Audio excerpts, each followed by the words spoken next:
Sir drone shot இருக்குமா, ஒரு touch angle வைப்பீங்களா, இல்லை பட்டர்ஃப்ளை லைட்டிங் பண்ணுவீங்களா? இந்த அளவுக்கு தொழில்நுட்பம் வந்து ரொம்ப ரொம்ப சர்வசாதாரணமாக புழங்க ஆரம்பிச்சிருச்சு. அது ரொம்ப ஆரோக்கியமான விஷயமும் கூட. இப்படி இருக்கும்போது அவங்களுக்கு வந்து என்னன்னா, ரொம்ப பளிச்சுன்னு ரொம்ப வந்து ஒரு சினிமாட்டோகிராஃபினா வந்து சூப்பராக இருக்கு, என்ன சினிமாட்டோகிராஃபிங்க அப்படின்னு சொல்லும் போதே அந்த சினிமாட்டோகிராஃபர் செத்து போயிட்டார். அந்த சினிமாட்டோகிராஃபி வந்து செத்து போச்சு. அதை பற்றிலாம் யாருமே எதுவுமே யோசிக்கவே கூடாது. ஒரு சினிமாட்டோகிராஃபி ஒரு படத்தை பார்க்கும்போது அந்த கதை மாந்தர்களோட கதையோட அவங்களோட மட்டும்தான் இருக்கணுமே தவிர, எப்படி லைட்டிங் பண்ணிருக்காங்க, எப்படி இந்த கேமரா மூவ்மெண்ட் இருக்குதுங்கிறதுனாலே அது வந்து ஒரு நல்ல சினிமாட்டோகிராஃபியே இல்லை. எங்கள் படத்தில் வந்து கண்டிப்பாக நீங்கள் பேச மாட்டீங்க. ஏன்னா அது உங்களுக்கு உறுத்தவே உறுத்தாது. என்ன மாதிரி லைட்டிங் பண்ணிருக்காங்க, என்ன மாதிரி கேமரா மூவ்மெண்ட் இருக்குது, இப்படி இருக்குது அப்படி இருக்குன்னு யாருமே எதுவுமே யோசிக்க மாட்டீங்க. கதையோடவும் அந்த கதையில் இருக்கக்கூடிய அந்த கதை மாந்தர்களோட மட்டும்தான் உங்களுக்கு கவனம் இருக்குமா. ஸோ அப்படியான அந்த அந்த நுண் உணர்வுகளை புரிஞ்சுட்டு இந்த கதைக்கு என்ன தேவையோ, இந்த கதை நீங்கள் எதை கவனிக்கணுமோ உங்களை அலட்டாம எதுவுமே வேற எதையும் கவனிக்க விடாம ஒரு சினிமாட்டோகிராஃபி எங்களுக்காக பண்ணி கொடுத்துருக்காரு. எலெக்ஷன் திரைப்படம் வந்து ஆம்பூரில் இருக்கக்கூடிய கிராம பகுதிகளில் சுற்றி எடுக்கப்பட்ட படம். எந்த தெருவில் வேணாலும் கேமரா வைக்கப்பட்டது, எந்த வீட்டுக்குள்ளே வேணாலும் கேமரா வைக்கப்பட்டது. கேமரா மட்டும் வைக்கப்படல, நாங்களுமே வந்து எந்த வீட்டு திண்ணையிலையும் போய் படுத்துட்டு இருந்தோம், அவங்க வீட்டில் போய் சாப்பிட்டுட்டு இருந்தோம். நாங்கள் மட்டும் இல்லை, எங்கள் ப்ரொடக்ஷன்லேருந்து சாப்பாடு போவோம். அவங்க கேட்பாங்க, என்ன அவங்க இன்னைக்கு சிக்கன் போட்டாங்க, சிக்கனில் உப்பு இல்லையே அப்படின்னு சொல்லி அவங்க கேட்பாங்க. நம்ம வீட்டில் சாம்பார் தான், சாம்பார் சாப்பிட்றீங்களா அப்படின்னு சொல்லி அவங்களோட உணவு எங்களுக்கு இருந்துச்சு. எங்கள் உணவு நாங்கள் அப்படி கொடுத்துட்டோம். வெறும் உணவு மட்டும் இல்லை, அதாவது பணத்தை சம்பாரிச்சிடலாம், புகழ பெற்றுடலாம், ஆனால் இந்த உலகத்தில் கிடைக்கவே கிடைக்காது அப்படிங்கிறது வந்து சக மனிதனுடைய நேசமும் அன்பும் தான்.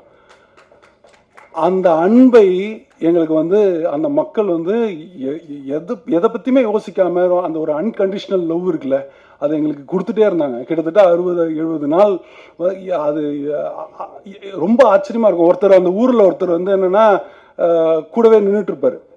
ஏங்க வேலைக்கு போங்க, ஏங்க இங்கே ஷூட்டிங் நடந்துட்டு இருந்தால் இங்கேயே நின்றுட்டு இருக்கீங்க அப்படின்னு கேட்டால், நீ இஷ்டக்காரன், நான் உங்க கூட தான் இருப்பேன், நீ என்ன வேலைக்கு போக சொல்கிற, இன்னும் நீ ஒரு 5-10 நாள் இருப்பியா, அதுக்கப்புறம் போயிட்டீங்கன்னா இரு, நீ வேற வந்து இப்படி உடம்பு இப்படி வச்சுட்டு இருக்கிற, ஒழுங்கா இல்லை, நீ இதை சாப்பிடு அப்படின்னு சொல்லி எதுவுமே இல்லை. அவருக்கு நான் ஒன்றுமே பண்ண போகிறதில்ல, எதுவுமே இல்லை. வெறும் அந்த நிஜமான ஒரு அன்பு மட்டும்தான் அந்த மக்கள்கிட்ட இருந்துச்சு. எனக்கு மட்டும் இல்லை, எங்களுடைய ஒட்டுமொத்த குழுவுக்குமே அந்த அன்பு இருந்தது. இந்த அன்பு எங்களுக்கு கிடைச்சதுக்கான மிக முக்கிய காரணம் நாங்கள் இல்லை. எலெக்ஷன் திரைப்படம் தொடங்குறதுக்கு முன்னாடி, ஒரு ப்ரொடக்ஷனாக ஸ்டார்ட் பண்ணுறதுக்கு முன்னாடி வந்து அதோட ப்ரீ ப்ரொடக்ஷன் வந்து கிட்டத்தட்ட ஒரு 2 வருஷம் நடந்தது. அந்த 2 வருஷத்தில் வந்து எலெக்ஷன் திரைப்படத்தினுடைய இயக்குனர் வந்து தொடர்ந்து அங்கே பயணிச்சுட்டு இருந்தார். அந்த மக்களோட மதிப்பை பெற்று, அங்கே இருக்கக்கூடிய அன்பை பெற்று, அவருக்கு கிடைக்கப்பட்ட அந்த அன்பும் மரியாதையும் தான் எங்களுக்கு அப்படியே டிரான்ஸ்ஃபர் ஆச்சு. ஸோ இது இருக்கிறதுலே உலகத்தில் ரொம்ப ஒரு அரிதான ஒரு விஷயம். அந்த அந்த இன்னசென்ட் மக்கள்கிட்ட இருந்து இருக்கக்கூடிய அந்த அன்கண்டிஷனல் லவ்வை எங்கள் மொத்த டீமுக்கும் கொடுத்த அந்த இயக்குனருக்கு வந்து ரொம்ப பெரிய நன்றி. எங்களுடைய படத்தில் ரெண்டு டிபார்ட்மெண்ட் பற்றி சொல்லணும் அப்படின்னா, ஃபர்ஸ்ட் டிபார்ட்மெண்ட் வந்து டைரக்ஷன் டிபார்ட்மெண்ட் தான். டைரக்ஷன் டிபார்ட்மெண்ட் வந்து எப்பவுமே வந்து பெரும்பாலும் ஷூட்டிங்கில் வந்து அதில் ஒர்க் பண்ணக்கூடிய டைரக்ஷன் டிபார்ட்மெண்ட் வந்து ஆர்டிஸ்ட்கிட்ட ரொம்ப நல்லா பேசிப்பாங்க. ஏன்னா அவங்க ஏதாவது படம் பண்ணும்போது அந்த ஆர்டிஸ்ட் இருக்கணும் அப்படின்னு சொல்லி ரொம்ப நல்லா பேசுவாங்க, நல்லா பழகுவாங்க, இப்படிலாம் இருக்கும். அவங்களுக்கு வந்து டேரக்டரை பற்றி குறை சொல்லுவாங்க, ப்ரொடக்ஷனை பற்றி குறை சொல்லுவாங்க, இதெல்லாம் நடக்கும். இந்த படத்தில் அந்த மாதிரிலாம் ஒன்றுமே நடக்கவே இல்லை. எல்லா அசிஸ்டன்ட் டைரக்டர்ஸும், எல்லா கோ டைரக்டர்ஸும், அசோசியேட்ஸும், டைரக்டர் வந்து டைரக்டரை விட எனக்கு தெரிஞ்சு அவங்களோட உழைப்பு வந்து அசாதாரணமாக இருந்துச்சு.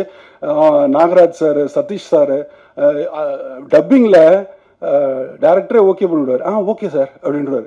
சதீஷ் சார் வந்து இல்லை இல்லை இல்லை இல்லை, எங்கள் ஊரில் இப்படிலாம் பேச மாட்டாங்க, திருப்பி பேசுங்க அப்படின்னு சொல்லி அந்த திரும்ப அதை கேட்பாரு. சித்தார்த் சார் கோயம்புத்தூர்லேருந்து வருவார், ஏதாவது ஒன்றுனா கோயம்புத்தூர், அங்கேருந்து வந்து அந்த வேலையை பார்த்து கொடுப்பாரு. யாக்னா, அதுக்கப்புறம் வந்து சங்கர் பாபு, இப்படி ஒரு ரொம்ப நல்ல மிகச்சிறந்த ஒரு டீமை வந்து அவர் வச்சு இந்த படத்தை வந்து உருவாக்கியிருக்காரு.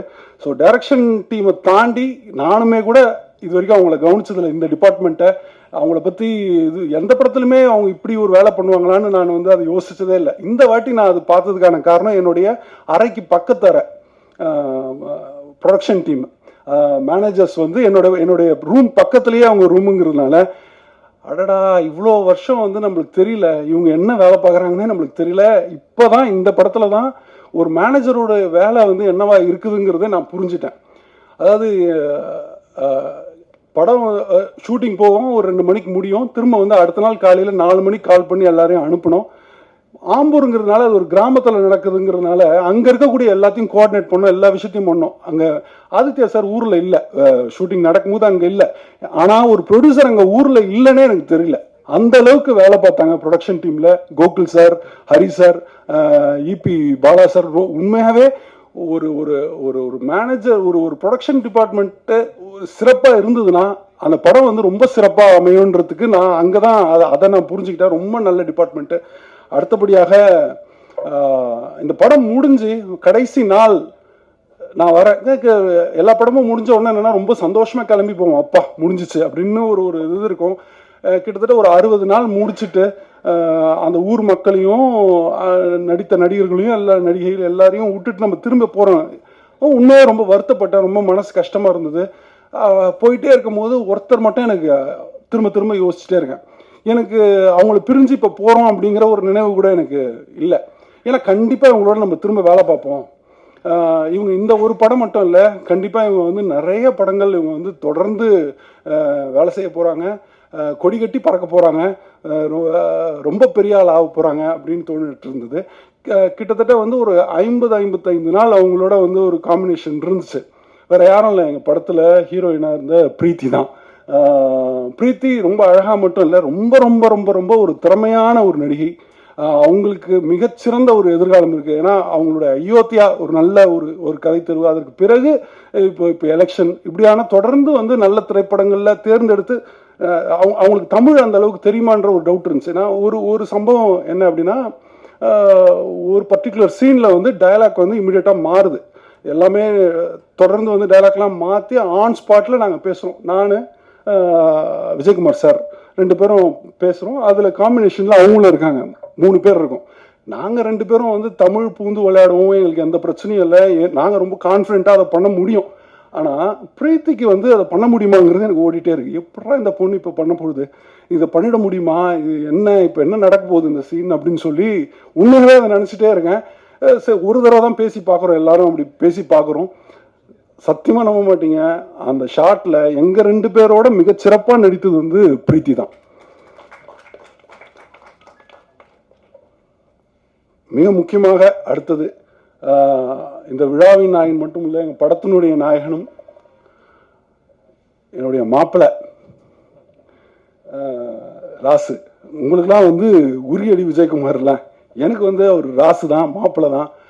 கடைசி நாள் ஷூட் முடியுது, எங்களுக்கு முடிஞ்சு அவர் கண்லேயும் கண் கலங்கியிருக்காரு, என் கண்லேயும் கண் கலங்கியிருக்கு. 2 பேருமே வந்து இதுதான் கடைசி நாள், நம்ம திருப்பி எப்போ மீட் பண்ண போகிறோம் அப்படின்னு சொல்லி ஆற தழுவிக்கிறோம். 2 பேருக்குமே வந்து என்னன்னா, அடடா அழுதுறக்கூடாதுன்னு சொல்லி அதாவது படத்தில் என்ன கதாபாத்திரமாக நாங்கள் இருந்தோமோ அந்த அன்பு தான் எங்கள் 2 பேருக்குமே அது இருந்தது. டெஃபினட்டாக ஒரு எடிட்டர் சொன்ன மாதிரி எங்கள் 2 பேருக்குமா ஒரு கெமிஸ்ட்ரி அங்கே உருவாச்சு. நாங்களே பேசிப்போம், ஹீரோயினோட உங்களோட மாமா நல்லா கெமிஸ்ட்ரி செட் ஆயிருக்கு அப்படின்னு சொல்லிட்டு. மிகச்சிறந்த மனிதர் அவர், பார்க்கறது கூட ரொம்ப சீரியஸாக இப்போ கூட அப்படியே உருண்டா இருக்காப்புல. ஆனால் அப்படி இல்லை, பழகும் போது தான் தெரியும் ரொம்ப ரொம்ப ரொம்ப ரொம்ப ஒரு சிறப்பான ஒரு மனிதர். ஆதித்யா சார் சொன்ன மாதிரி அதாவது ஜாலியாக இருப்பார். அங்கே ஸ்பாட்டில் வந்தோடனே அங்கே டயலாக் ரொம்ப சீரியஸாக வந்து நம்மளுக்கே தெரியும்னா இவருனா ஒரு ஸ்பிளிட் பர்சனாலிட்டி. அவர் டக்குன்னு மாறாப்லையே டக்குன்னு ஒரு சீரியஸ் ஆகி அப்படியே ஒரு மூடுக்கு வந்துடுவார். அங்கே வந்துட்டு அங்கே என்ன தேவையோ அந்த சீனுக்கு என்ன கொடுக்கணுமோ அதை ரொம்ப அழகாக சிறப்பாக கொடுத்துட்டு போயிடுவார். நிறைய இடங்கள்ல பிரமிக்க வச்சார் எங்களை அங்கே ஸ்பாட்டில். டெஃபினட்டாக அது உங்களுக்கும் நடக்கும்னு நான் நம்புகிறேன். எலெக்ஷன் திரைப்படத்தை ஏன் பார்க்கணும் அப்படின்னா, நிறைய பேருக்கு இது ஒரு எலெக்ஷன்ற பேர்லேயே ரொம்ப தெளிவாக இருக்கு. இது ஒரு அரசியல் படம். கிட்டத்தட்ட ஒரு 100ல் ஒரு 70% பேர் அரசியல் வந்து தெரிஞ்சிருக்கும், அரசியல் பிடிக்கும்.